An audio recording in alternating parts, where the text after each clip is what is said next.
عن خلاف ما بين السيسي وما بين قادة المجلس العسكري، وإن أولى جولاته حسمت لقادة المجلس العسكري. شجع بقى وادينا كده المشاركة اللذيذة كده، وتعالى نشوف مع بعض التقرير ده مهم جدا. بيتكلم عن إن قادة المجلس العسكري اللي هم مش ما غضبوش على اللي بيحصل في الشعب المصري، ده هم ساهم، ده هم حجر الاساسي اللي شارك في اللي بيحصل اللي حصل في الشعب المصري، واللي النهارده اثاروا على الشعب المصري. هم قالوا خالص اوكي، فطبيعي جدا يعني يستقتلوا على مكتسباتهم. هو يعني الراجل هيبيع دنيته، هيبيع اخرته بدنيته ومش هيقبض؟ هيعمل زي الواد اللي عمال يقولك السيسي عمهم وحرق دمهم، وفي الاخر مرقع، يعني لابس البوكسر مرقع؟ لا، ده قائد جنرال كبير عنده. قبل قبل ما اخرج من مصر كنت رايح شرم الشيخ، كنت نازل في فندق وجه لواء كده، لواء جيش متقاعد كبير في السن، ووقف الناس وبتاع وقعد يكلمهم. فواحد همس لي قال لي ده صاحب الفندق ده عنده 18 فندق يعني، وعنده مش عارف ايه، وعنده مش عارف ايه، حكى لي حاجات كده شيبتني يعني وانا واقف. فده المتقاعدين، فما بالك بقى باللي هم لا زالوا ده بالمناسبه على ذكر الخلاف ما بين السيسي وما بين القاده. احتلال محور فيلادلفيا وانتهاك السياده المصريه نتج عنه ان راح جاب واحد متقاعد ومسكه وزاره الدفاع. وطبعا متقاعد، الخلاف صحيح وان كان مش عشاننا، ولكن ادينا قاعدين بنقول طوبه على طوبه خلى العرق. تعالوا مع بعض نشوف ايه اللي بيجرى والخلاف بسبب ايه. تمام. عبد الفتاح السيسي يخسر الجولة. تشير استقالة الرئيس التنفيذي لصندوق مصر السيادي إلى أن رئيس الجمهورية قد أقر بفشل مسعاه الرامي إلى خصخصة الشركات المملوكة للمؤسسة العسكرية. سيسي طبعا عامل صندوق سيادي حاطط فيه مصر كلها عن بكرة أبيه. قصة بقى كانت ران ولا صنافير ولا بتنجان، لا، دي مصر كلها محطوطة في الصندوق. فحكينا وقلنا ازاي هو اتزرع في الجيش المصري، وادي ما شاء الله الفيديو دخل على 11 مليون والكل اقر والنهارده بنشوف واقع عملي. يعني شوف الفيديو انا عامله من 4 سنين، اللي هو اسرار تذاع عن السيسي لاول مره. طبعا لاي حد يقدر يشوفه على القناه نفسها، تقدر تخش على الصفحه الرئيسيه للقناه بعدين بيطلع لك اول حاجه. من 4 سنين انا بتفاجئ بالتعليقات، الناس بتخش تقول لي انت بتتكلم من 4 سنين ولا من 4 دقايق؟ انت بتحكي الواقع دلوقتي، انت اللي انت بتقوله ده وكأنك لسه مصور الفيديو.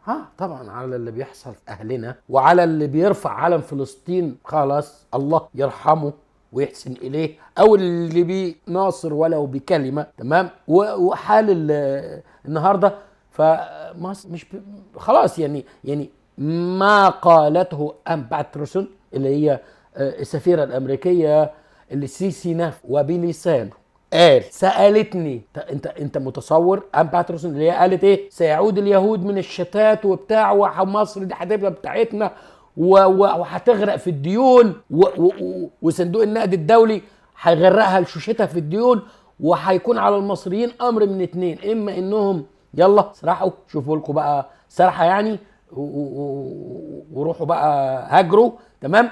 او انكم تعيش عبيد عندنا. هي طبعا من اصول يهوديه طبعا، وكانت سفيره امريكا في وقت الثورات واللعبه اللي اتعملت علينا يعني، وكلنا المهم اني سالت السيسي، قالت له يا سيسي مين اللي هيجي يحكم مصر؟ ده السيسي بلسانه في خطاب مسجل مذاع معلن بيقول السفيره الامريكيه سالت في 2011 مين هيجي متجاوزه طنطاوي ومتجاوزه عنان، وراحت تسال السيسي اللي هي طلعت التصريح بقى الطويل العريض اللي سبق وقلناه، سيعود اليهود الى مصر وهناخد مصر وهنغرقها في الديون وكذا وكذا وكذا.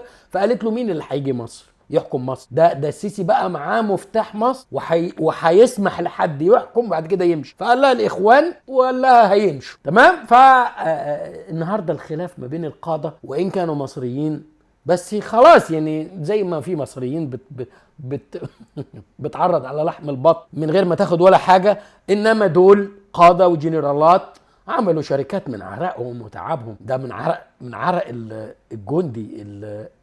الجندي الجندي، ما بنتكلم في الجندي الناس بتزعل، في ناس تقول لك الجندي الغلبان، عسكري الغلبان، وناس بتقول لك حقيقه الجندي ده ايه؟ الجندي ده اللي هو اخوك واخويا، ابن عمك ابن عمي، ابن خالي ابن خالك، وده الجندي. فالخلاف دلوقتي ما بين اني هنبيع شركات الجيش التاني. ما هو انا ابن اسرائيل، وانا اتزرعت في المؤسسه العسكريه. طبعا قلنا ان احنا حكينا على الموضوع ده، ودلوقتي احنا عايزين مصر كلها، احنا عايزين مصر كلها. طيب احنا جنرالات واحنا بشوات واحنا اصحاب عرق يعني وبتاع، وقاده جمبري قد الدنيا، وقاده سياخ وحاجات، تمام. فاحنا عملنا شركات دي بتعبنا ومجهودنا. فيقول لهم يا بنتوا يعني مستعدين تبيعوا اي حاجه؟ ده انتوا بعتوا الوطن، ده انتوا قتلتوا الناس في الشوارع وسجنتوا الناس وعذبتوها وكوتوها وعملتوا ما يفوق ان يفعله المحتل يعني. فتعبكم ده احنا هنقدره يعني انتوا روحوا بقى استثمروا في اوروبا، روحوا في امريكا، روحوا في اي مكان تاني بقى، وسيبوا مصر، عشان مصر الصراحه دي بقى يعني هننقل ملكيه يعني. فهو بصدد نقل ملكيه. المصريين خلاص سلموا نمر، استسلموا وقالوا خلاص اوكي، احنا قاعدين، وخلينا قاعدين يكفوكوا شر الايه الماشيين والرايحين والجايين، لعل ان شاء الله يبقى تيجي كده من عند ربنا. انا المصريين اللي هو القطاع الكبير اللي هم 110 مليون، انتوا بقى شويه القاده، انتوا يا حلوين، يلي مكنتونا من البلد علشان تاخدوا حاجات وبتاع، فخدوا تاني، خدوا زياده، هنشتري بقى، هنشتري منكم وهنعوضكم. قالوا لهم لا. طبعا كلمتهم هم اللي مشيت، لانهم طرف قوي برضو في المعادله. ونشوف مع بعض بقى التقرير بيحكي عن ايه. تعالوا مع بعض نشوف التقرير بيقول ايه.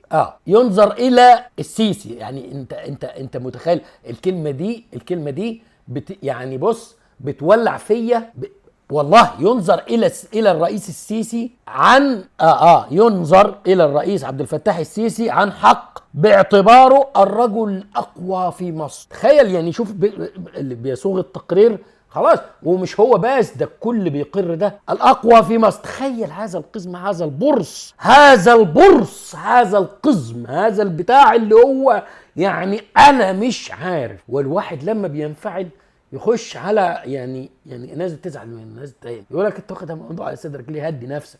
ما هو لو اعرف اهدي نفسي زيك كان زماني قاعد في مصر وبتعذب يعني بتعذب علشان انا ما عنديش حته. ده اقوى راجل في مصر، اقوى خبيث في مصر، اقوى خبيث في مصر، هي تمشي معاه يعني ايه بشكل اكبر يعني. ينظر الى السيسي على انه الاقوى في مصر، لكن استقالة الشخص الذي عينه رئيسا لصندوق مصر السيادي يظهر انه ليس كل القدرة. لم يصدر تأكيد رسمي بعد، لكن تشير التقارير الى ان أيمن سليمان الذي أصبح أول رئيس تنفيذي لصندوق مصر السيادي بعد أن أنشأه السيسي بفترة وجيزة في العام 2018 قدم استقالته من منصبه في شهر يونيو الفائت. ويبدو أن السبب المباشر للاستقالة هو إقدام القوات المسلحة بصورة مستمرة على عرقلة عمليات بيع الشركات المملوكة للمؤسسة العسكرية العاملة في الأسواق المدنية، وهي مهمة كلف صندوق مصر السيادي بها رسميا في فبراير 2020. وعلى الرغم من مساعي السيسي في هذا الصدد لم تطرح حصص أي شركة عسكرية للتداول، ما يمكن اعتباره مؤشرا على حدود سلطته.